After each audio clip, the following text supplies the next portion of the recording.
Shruti Smriti Purananam Alayam Karunalayam Namami Bhagavat Padam Shankaram Loka Shankaram. I salute the compassionate Bhagavan Shankara, who is the repository of all the Shrutis, the Smritis, and the Puranas, and who also is the benefactor of the world.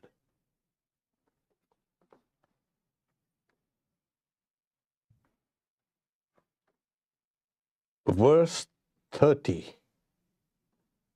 Those who are following the book can go there. The body and so on, created by avidya, non-knowledge, and of the nature of an object, are perishable like bubbles.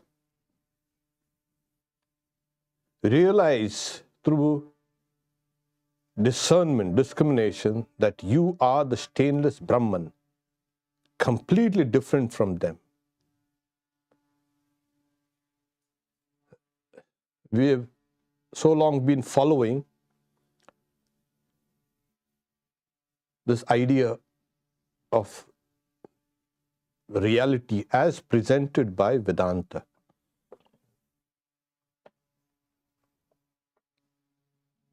The body cannot be real.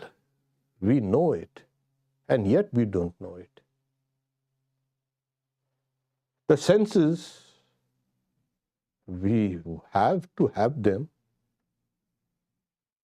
but we know it at the bottom of our heart, we know it. They are not real because they have been changing. They have been taking us for a nice ride all through. And we see daily their limitations. So that's why the body and so on, created by Vedanta. Now this is a constant refrain of Vedanta. Oh, created by avidya, non-knowledge. Thankfully, he has here translated it as avidya, non-knowledge. Otherwise, he'll say ignorance. And why is it so? First, he says it's a nature of an object. It is perceived. Your senses, your body, your mind is perceived. So it's a nature of an object, because what is an object? That which you can perceive, that you can interact with. They are perishable. Yeah, that we know. We may not acknowledge it, but we know deep down it's perishable. But here Vedanta comes and says it's like bubbles. Bubbles. I thought we had as much. This reality is much more stronger. It could be it is perishable, but it will last for a very long time. It's like bubbles. Bubbles on what? Well, you get bubbles on in many places, but we're talking about bubbles on the water. And then what is the water? That's what Vedanta has been trying to tell you all the time. That forget the bubbles. See the source of this bubbles, which is the water. Realize through discrimination that you are the stainless Brahman, completely different from them. This is the water. So, the word, he used the word realize, know. And he has included two extra words, through discrimination. Realize that you are that stainless Brahman. Now, realize that you are the stainless Brahman. In the original, realize I am that stainless Brahman. Different from this bubbles. All the bubbles. Avidyakam shariradi drishyam budbuddha ksharam etad vilakshanam vidyat aham brahmeti nirmalam. So, now, we can understand two things, non-knowledge and knowledge. Okay. Mentally we can figure it out. All this side is non-knowledge and all this side is knowledge. Okay. So the dividing line, we can reach up to the dividing line. No. But that brings in duality, knowledge and non-knowledge. And Vedanta does not agree with that. It would have been a nice problem. God and devil, heaven and earth, etc. Hell. It's the same thing. It's a common way of understanding things. It's dual. I and you. What's the difference? What's the difficulty there? Now Vedanta comes and says, you might think that they are separate mentally, but they are not. The problem is here. You have to, they are like mixed up. Like how? Like when you pour water into milk, it becomes one. And that's the reason why whatever arises like bubbles or like foam is arising from where? Yeah, that's the water, the substrate and the ocean, but you cannot separate the ocean from the bubbles.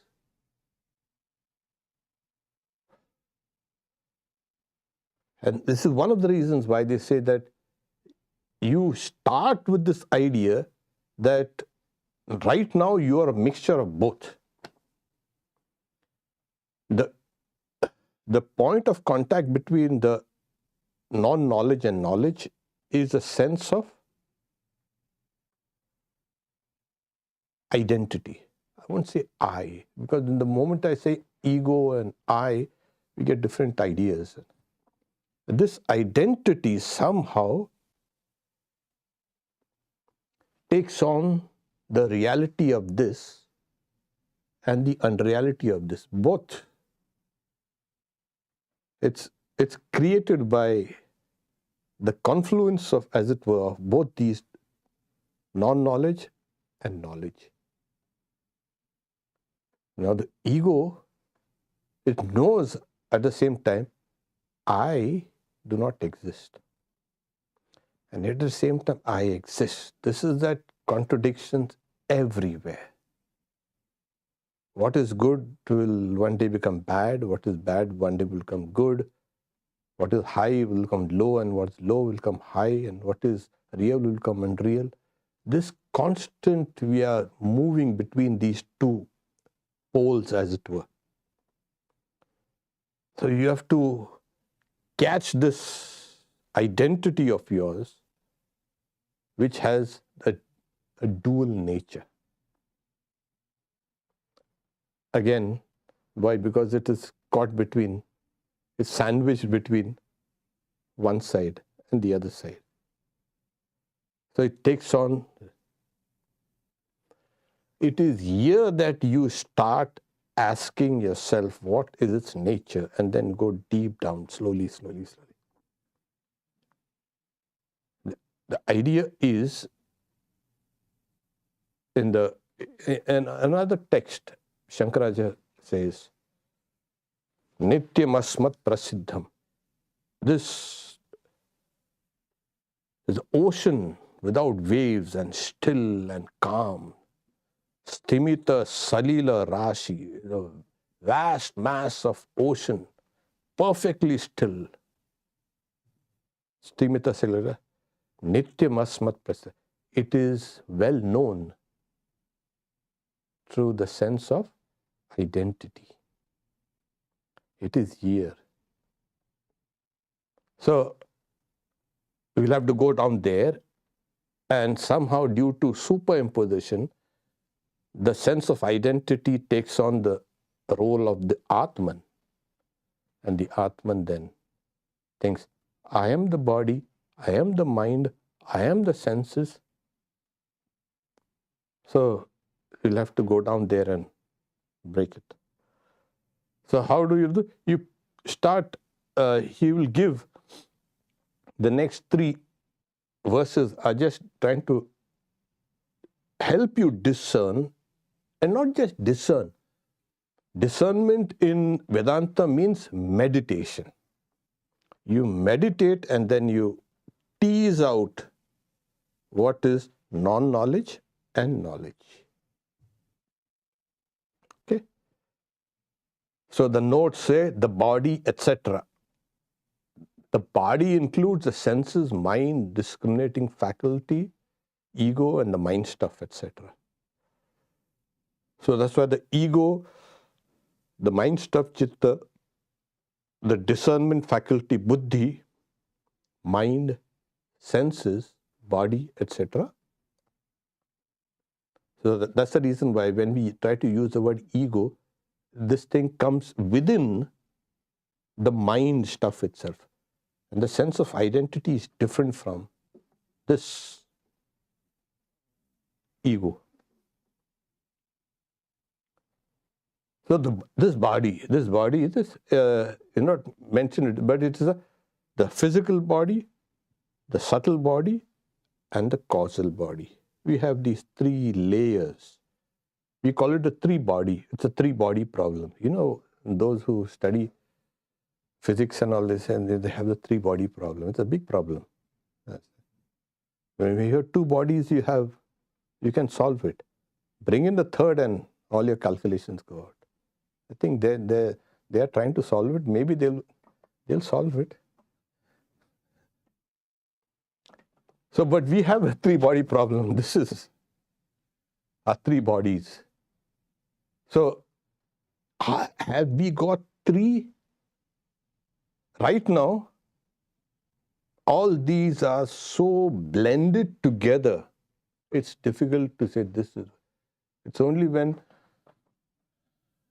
you want to give up the body, then you can, but then you want another body quickly.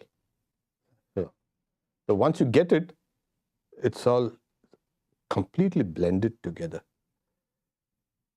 So the body includes everything else. The physical body, the subtle body, and the causal body. That's why he's saying senses, mind, and buddhi, ego, and mind stuff, etc., etc. All these things are included. Avidya. All objects are creations of ignorance. Now, just dwell on this a little. Non-knowledge. Avidya, non-knowledge. What is this non-knowledge? So, Vedanta says it is nature. What? The whole of nature is non-knowledge. But all these beautiful things, oh my God. And you see, the body is so intelligent. Nature is so intelligent. You see the variety, it cannot be killed. You kill one species, it comes out into another way. It is evolved. Yes. If some big fish is trying to eat a small fish, that small fish will develop wings and fly. And if somebody is trying to catch a deer, that deer will learn to run faster than that. What is trying to catch it. So nature is so intelligent. Who says? And here Vedanta comes and says, steps in, yes, even this is non-knowledge. But how can that be? That is what Vedanta, it goes to the very, and it's not trying to compromise. Yeah, a little this, a little that. So it's a whole of nature. But this nature does not mean only this thing. It's a vast, from the physical to the subtle to the causal, and beyond the causal, that which is indeterminate, where there is no creation at all. There is no subject, no object. Even that is called nature. The whole thing. This nature includes all the galaxies, all the billions, and now they say there may be 1 trillion galaxies. Oh, we are so glad about it. The whole of this. But they should have given some other name for it. No. When you compare that with the reality called Satchidananda, the Brahman, this appears as non-knowledge. It is, there's no doubt that this nature is intelligent, it's like life will persist and it will go on and on and on. And nature throwing all these varieties.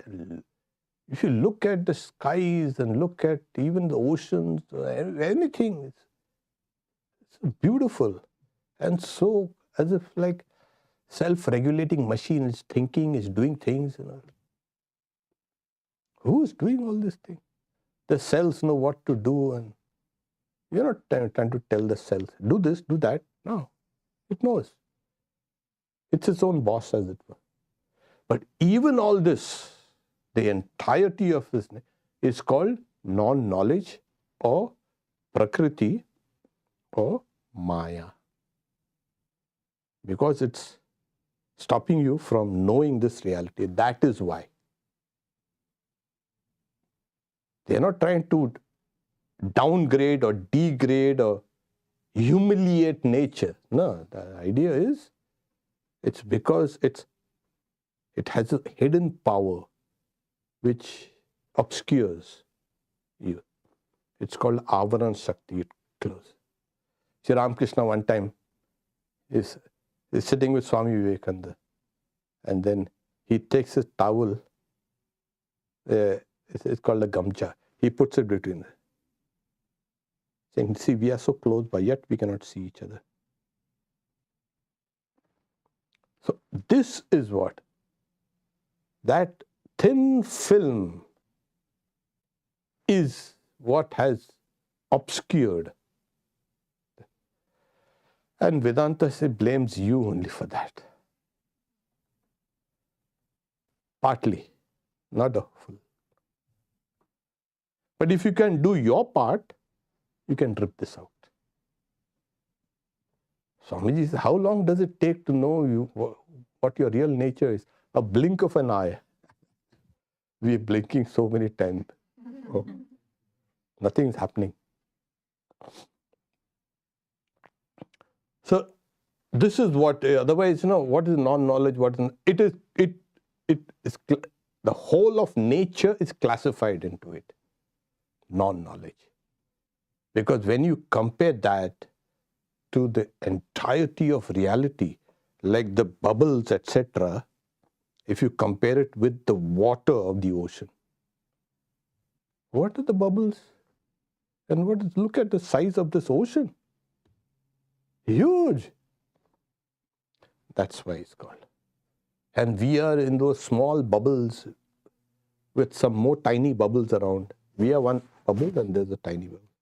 Swamiji keeps on saying, you may be a big bubble, I may be a small bubble, but we both draw from the infinite store of power behind us, the same ocean. So the same ocean is behind you, me, and everybody. And we are behaving like, oh, we are going to pop. The bubble will pop up. And we have these small bubbles around us. This, that, this, that. Look at the ocean, your own source. That. So in comparison to the reality of Brahman, this is called non-reality or ignorance. Okay? This is object. Because the nature of an object, because the body is perceived by Atman, which is the subject. Oh yes, okay. So the body is perceived, you perceive it. The senses are also perceived. So how is it perceived? You try, go into a chamber, as they say, where there's no sound, there's nothing, like, and then you see how your senses, they are doing certain crazy things. And you'll know, oh, my senses are acting up like this. So the sense objects and the senses are as if they're fused. You remove one and see the senses, how they behave. Yeah. These are experiments done. Kind of sensory deprivation chambers, where every stimulus is stopped from going there, and see what happens. So there you know, oh, then you come out, now you know senses. And it's like, why cannot hear you? What? You know your senses. It's known. That's why it's objective. Oh, I cannot see properly. I need glasses. And the mind also, it is known. Oh, today I'm happy. I'm so happy. But wait, tomorrow it may not be happy. Then I'm sad. Okay. So happiness, sadness, fear, anxiety is known. These are traits of the mind. And so you know it. So that's why it's an object. It's objective. Then he says that you are the stainless Brahman. You got to think, I am that stainless Brahman. Uncontaminated by, again, avidya, non-knowledge. And that's why you are uncontaminated, but somehow this non-knowledge, avidya, has contaminated you. Me, that identity, it is contaminated. The detox, now everywhere it's like a detox. The detox is, you go through a process of detoxification. Then you come out clean. I'm clean. I went through 3 months of rehab. Now I'm clean. I'm detoxed. So you have got to go through the meditation is in a way kind of you go through a rehab center for a detox.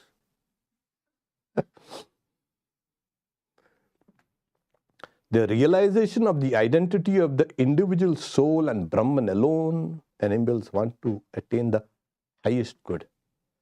So what is good in this world? Oh, so many good things.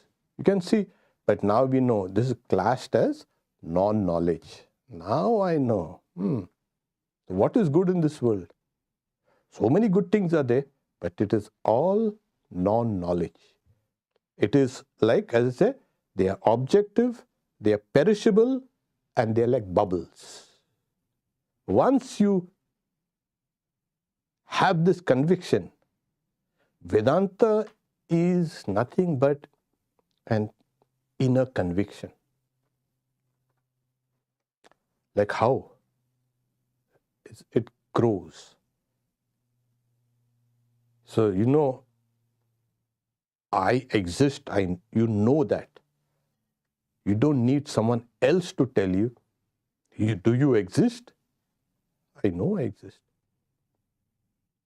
Similarly, when you have that firm conviction, God exists,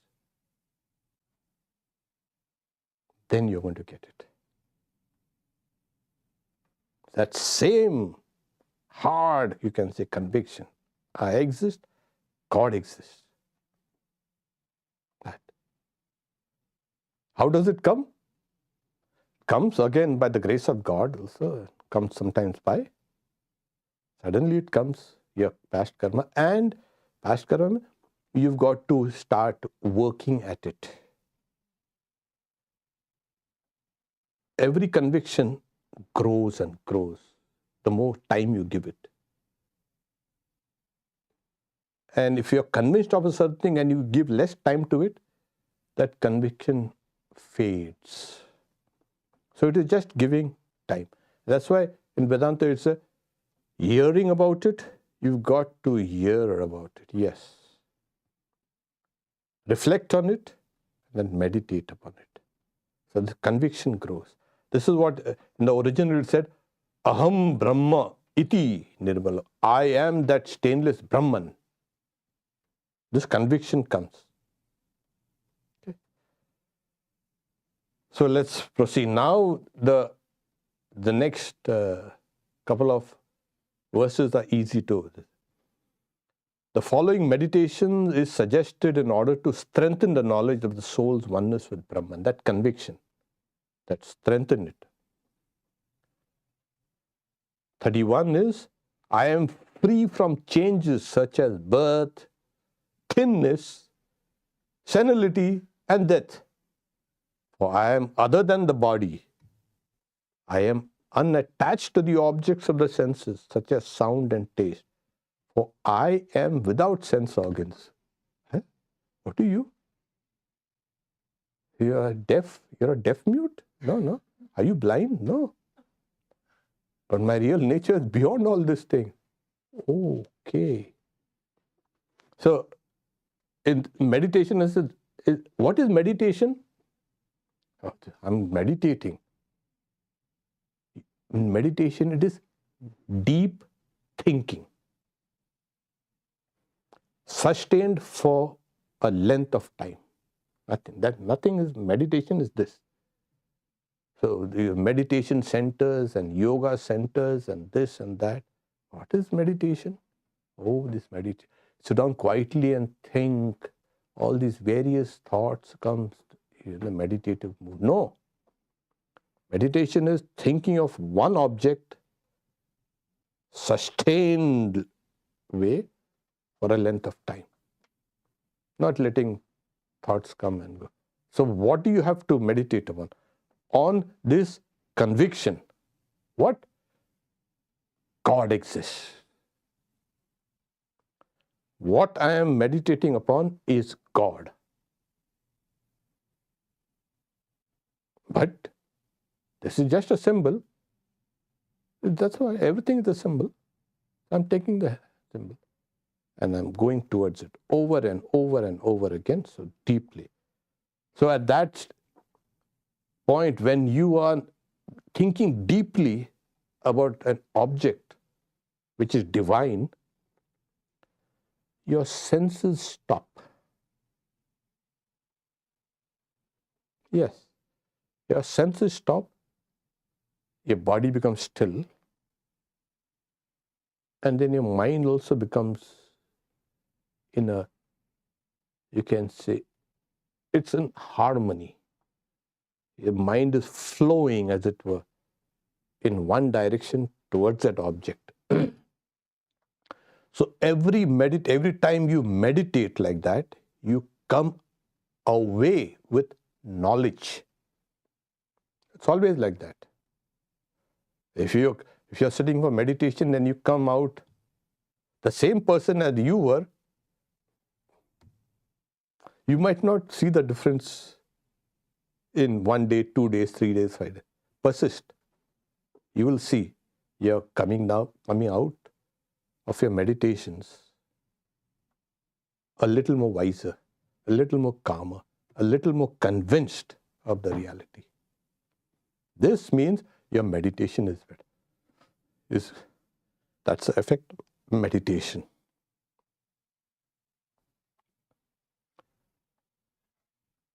So I'm free from changes such as birth and thinness, like wasting away. Sometimes you're fat, sometimes you're thin. There are sometimes the people who are fat who wants to become thin. There are thin people who want to become fat. And so it's like constantly. Then as you grow old, you become senility. And even death, I'm free from that. For I am other than the body. This is what it is. Yes. One day you will see you are different from the body. So it is now you're detaching, you're unplugging your consciousness from all the things that you thought were real. Okay. And without sense, I changes the inherent characteristics of matter are birth, existence, growth, transformation, decline, and death. Asti, Jayati, Vardati, Vipakshati, Viparinama, etc., etc. They are absent from the soul, which is spirit. So all these things that happens to the body and senses and the mind, they do not happen in the soul. Unattached, there cannot be any real contact between two such different entities as matter and spirit. Like I was saying, this is non-knowledge and this is knowledge. This is light and this is darkness. And how these two together have come, now it is surprising. This is what is called the delusive power of Maya. As if they appear to coexist, as if they appear to come together. In reality, they should not and cannot coexist. One is matter and the other is consciousness. He used the word spirit, the soul, which is spirit, consciousness. Unattached, there cannot be any real contact between two such different entities. Because sense organs are material by nature, like the body, etc., falsely superimposed on the Atman. Now the Atman is, we know that story, I think it's in the Purana. So after the Varaha avatar, after the boar avatar, Vishnu took, he rescued the Vedas, etc., and everything was fine. And now it's time for him to go back. Now he doesn't want to go back. So he stays here and he gets married and he has a few piglets and little baby boars. And now and the boars, they like to keep themselves clean by going to muck and filth. They want to cool it. They want to cool themselves. And they become all dirty. And they have fleas and all that. But it's enjoyable for them. They think it's natural. And now, the gods came with a big delegation. And they sang praises. And now come, it's time for you to go back to your place in Vaikuntha. So he's saying, no, I'm fine here. You all come here. I don't want to go to Vaikuntha. I don't know what you're talking about. So the gods, they try to catch the boar and first they try to catch those little baby boars. And the boar was furious and started biting them. And they tried to catch the boar and try to pull it. Again, they were now puzzled what to do. So they taken, that same delegation goes to Shiva. Shiva is now meditating. He's oblivious of everything maybe. But he comes, he follows. Okay, he comes. And then he sees the boar with all the piglets and all. And he does not try to have any dialogue with it. Does not try to do anything. He takes his trident, the famous trident, and he hurls it at the boar's body. That is that Vishnu's body. And the trident gets inside, rips his belly, and Vishnu comes out laughing. Ha ha ha. I was caught with my own Maya. He looks at everything, tells all the gods, let's go back. That's what most of us are in that. Don't worry, even God gets trapped like this, and he also sometimes has to be extricated. That's why it's called Vishnu Maya. Vishnu Mayeti Stabdita. Namastasai Namaste. So it's a Vishnu Maya. Vishnu's Maya. So this nature that we talked about so long, it's Daivi, it is divine. It's not an ordinary. Daivi here is a gunamaya. This Maya is divine, made up of the three gunas. And very difficult to cross, he says. But those who take refuge in me cross over this. So we are talking about nature and Maya and Prakriti and this and that, and just rip the cut. That tearing the curtain itself, the veil, something you feel so hurt. Oh my God, what will I look around. That is Maya. That attachment. So there was a great saint, Tukaram, and such a great saint he was. Towards the end, they say, traditions say, and books also there say, that Vishnu sends his own vehicle, the great bird Garuda, to take Tukaram straight to heaven. So, with a lot of fanfare, he goes and sits down, and he tells his wife, who is standing there, come, let's go. Saying, no, you go alone. What are you talking about? You come.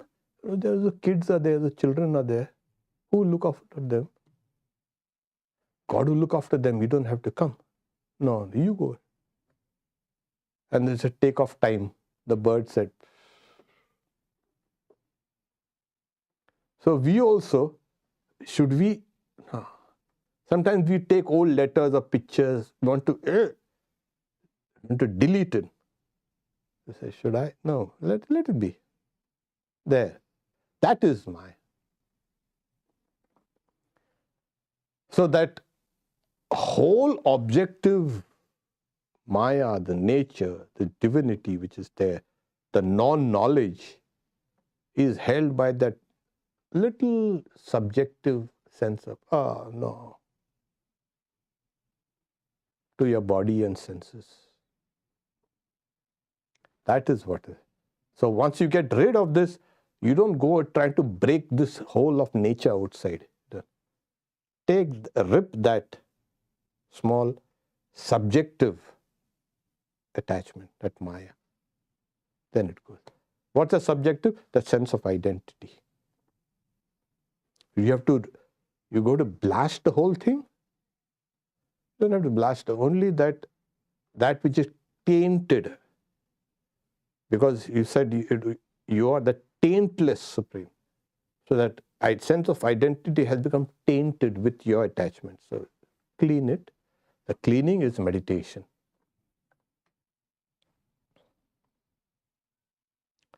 The next one is, yes, I am, now he's talked about the senses, etc. Now talking about the mind, etc. I am free from sorrow, attachment, malice and fear, for I am other than the mind. He that is without breath and without mind, pure, higher than the high and imperishable. So the mind also, this just to kind of consolidate the earlier, you can say, I am not this. I am free from sorrow, attachment, malice, and fear. So it's the mind that has all this. So it's given, the first note is that desire, deliberation, doubt, faith, want of faith, patience, impatience, shame, intelligence, fear, all these are but the mind. Yes. Kama, sankalpa, vichikitsa, shraddha, ashraddha, shriti, dhi, bhi, sarva, mana. All these are mind. Intelligence, it's a mind. Fear, shame, mind. Faith, lack of faith, the mind. Desire, doubt, the mind. I thought it's a body. No, it's a mind. I'm not that. I'm different from that. And that's why he said, that is without breath and without mind, pure. That was the reality. So he is taken the quote from an Upanishad. That is without breath and without mind. Aprano hiya manaha shubra and pure. Higher than the highest. He aksharat paratah paraha divyo hiya murti.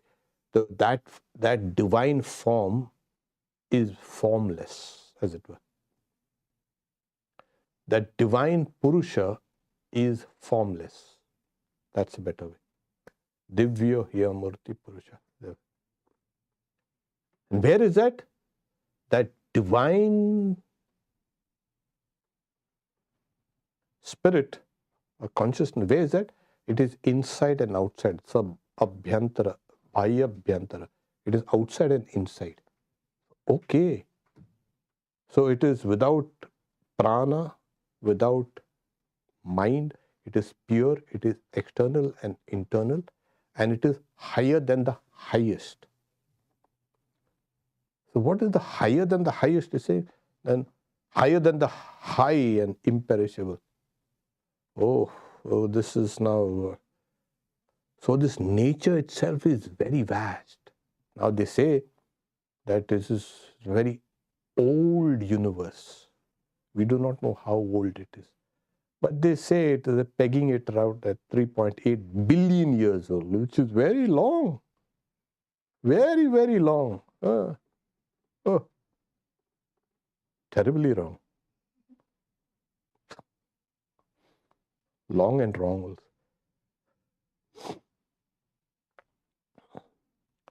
So it's very, and they're saying it is expanding to make matters even worse.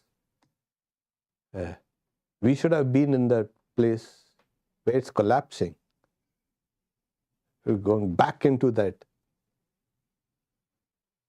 big fizzle. So it's expanding. Now where it is expanding, we don't know, but they are saying it's expanding. Expanding into another universe, who knows? We don't know, but let's say that it's expanding. It's very ancient, very old. So it's not something that Vedanta, it talks about it as Maya. It's not just dismissed as hopeless, useless. No.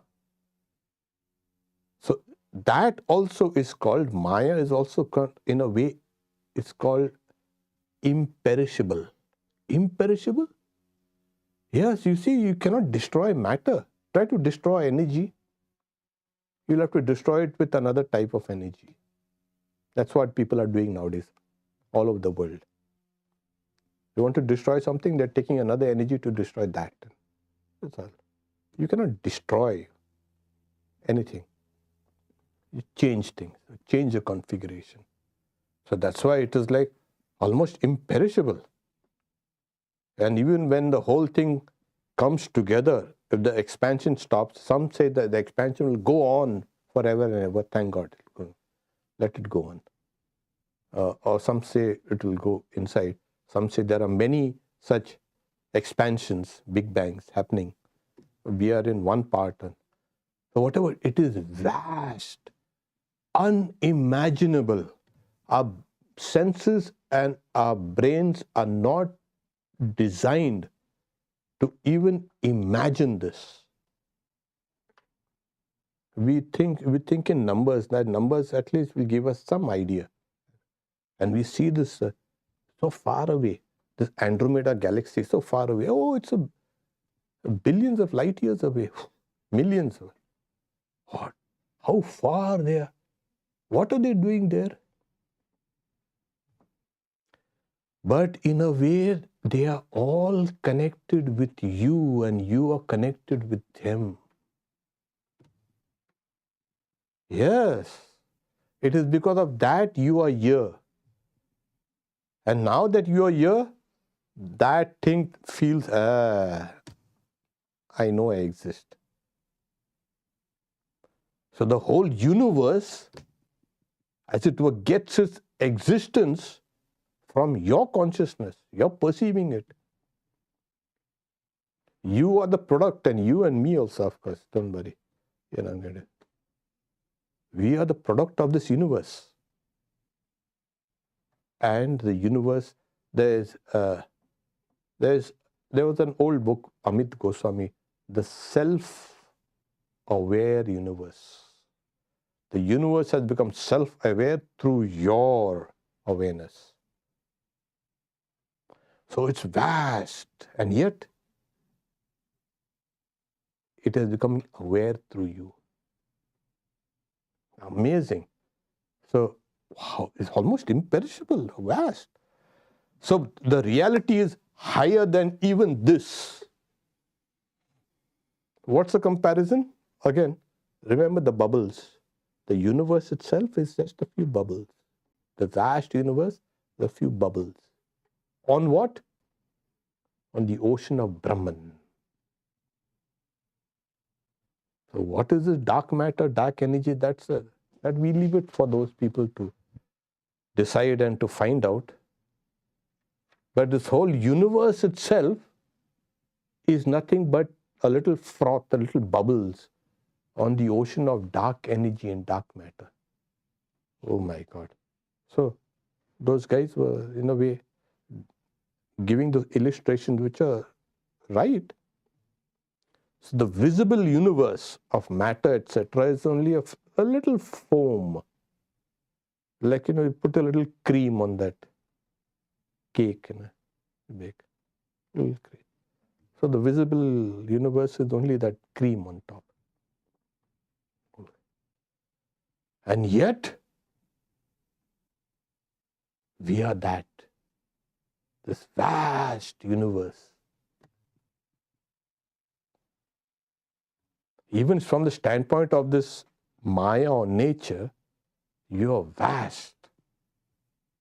Why should you worry if you die? There will always be life. Life will always be there. Here, of course. Talking about here. There will always be life. Life cannot be extinguished like that. We had we are in the fifth mass, 4 major mass extinctions, but we have survived. It's huge. And yet you are that. You represent that vast universe. So that's what he's saying. I'm pure, unattached, and etc., higher than the highest. You represent your body and the senses and mind, etc., represents the universe. Yeah. So when you say, I am the universe, you're not saying something which is untrue. True. So this is vastness. And yet, when you say, I am that Brahman, can you imagine the vastness that is there? Oh, that is what it is. This is what Vedanta, it takes away breaks all the walls of your own understanding. So like when you feel your own body is real, one day you'll feel the body of the whole universe is your body. It's real. Yeah. When will that come? It will come. Persist.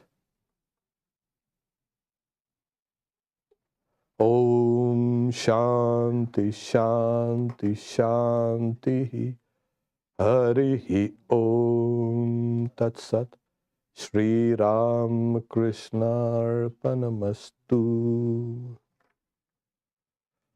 Just a heads up,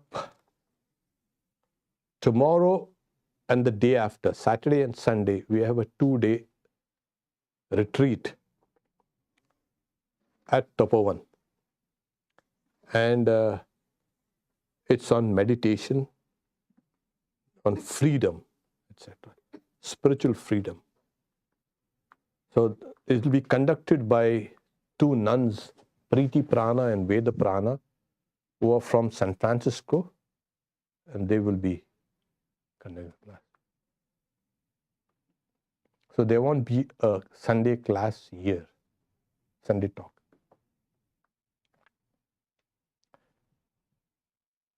We'll take, is the purpose of Maya to help us see between what is real and what is not? Yes, that's a nice question. It's like, a moth gets into a kind of a cocoon, it's trapped. Obviously, the larvae is trapped. But that cocoon itself, within it, the moth develops and breaks through to come out.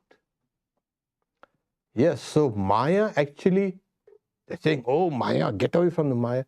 In fact, the Maya protects you. If you look at it from that angle, Maya protects you and helps you grow within. But you must grow. Otherwise, like, if you don't want to grow, the dead moth will find inside.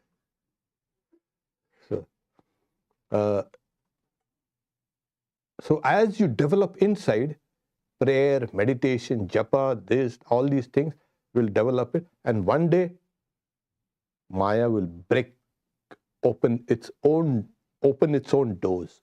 Now go out, and you will come out free. So yes, that's a good question. And one of the thoughts that I have always held, it's not something terrible. Maya is not terrible or gruesome or evil. Maya is there to help you, and is personalized as the Holy Mother, Divine Mother. So you go to her, and she will break. Come on, let's go out, she says. Does a Jivan Mukta become free from dementia? What happens if the brain of a Jivan Mukta? No. Dementia does not happen to that person who become free. Dementia affects the brain. It has nothing to do with the Atman, the soul, whom the Jivan Mukta, the living free, identifies with. It has nothing to do. So if you see a great sage or a great saint with dementia, don't be fooled by that. So we technically attribute, so we have this dementia and we are superimposing on that. No, nothing. That's the first part of the question. What happens if the brain of the dementia deteriorates? Doesn't matter. The brain and the body will deteriorate and it will go off. It's not going to affect it. So I remember one time there was a great Swami who had passed away. And he passed away when he was in a kind of a semi-coma. So if you're asking my guru, so one of the Swamis asked him, what then happens in this case? So he says, and I still remember, the internal consciousness is never lost. So now also these modern studies show that a person may be in coma, unresponsive to anything, but that person is actually alive inside and cognizing everything. So similarly, it does not make any difference if there is dementia in that Jivan Mukta, the living free. It doesn't matter. It doesn't matter at all.